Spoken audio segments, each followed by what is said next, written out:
Welcome to ஜோலா kitchen. இன்றைக்கி வீட்லேயே புரோட்டா செய்வோம் வாங்க.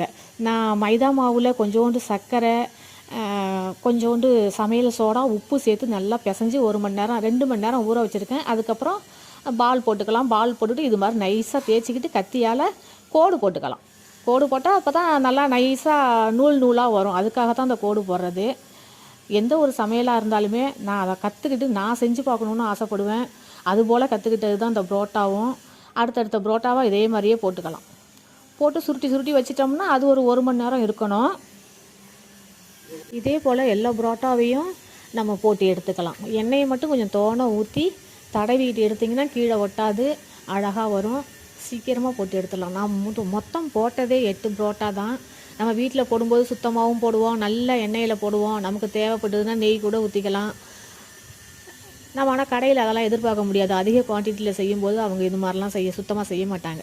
இதே போல் 8 புரோட்டாவையும் செஞ்சு அடுக்கிக்கலாம், ரவுண்டு போட்டு வச்சுக்கலாம். இது 1 மணி நேரம் ரெஸ்ட்டில் இருக்கட்டும்.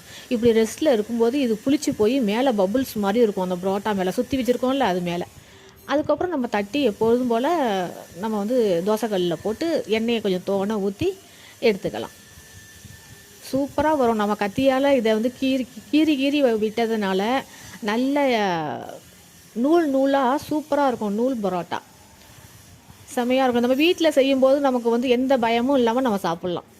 என்ன சேர்த்துருப்பாங்களோ என்ன ஏதோ எந்த ஒரு பயமும் கிடையாது. நம்ம சுத்தமாகவும் செஞ்சுருப்போம்ல.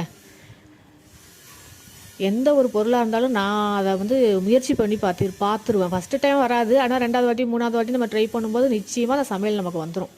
அதனால் நம்மளே கற்றுக்கிறது நல்லது.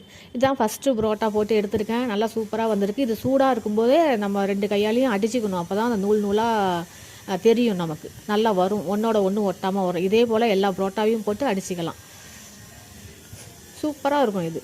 இதில் இப்போ புரோட்டா இப்போ பரிமாறிக்கலாம். புரோட்டா சாப்பிடும்போது சால்னா எவ்வளோ அழகாக வந்திருக்கு பாருங்கள். நல்லா நூல் நூலாக ஒன்றோட ஒன்று ஒட்டாமல் நல்லா வந்திருக்கு.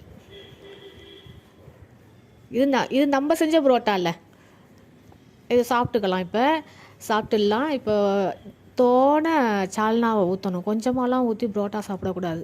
புரோட்டா சால்னாவில் மூழ்கி இருக்கணும். அது மாதிரி செஞ்சு சாப்பிட்டா தான் புரோட்டா. இந்த வீடியோ உங்களுக்கு பிடிச்சிருக்குன்னு நம்புகிறேன். பிடிச்சிருந்தால் லைக் பண்ணுங்கள், ஷேர் பண்ணுங்கள், சப்ஸ்கிரைப் பண்ணுங்கள். நன்றி.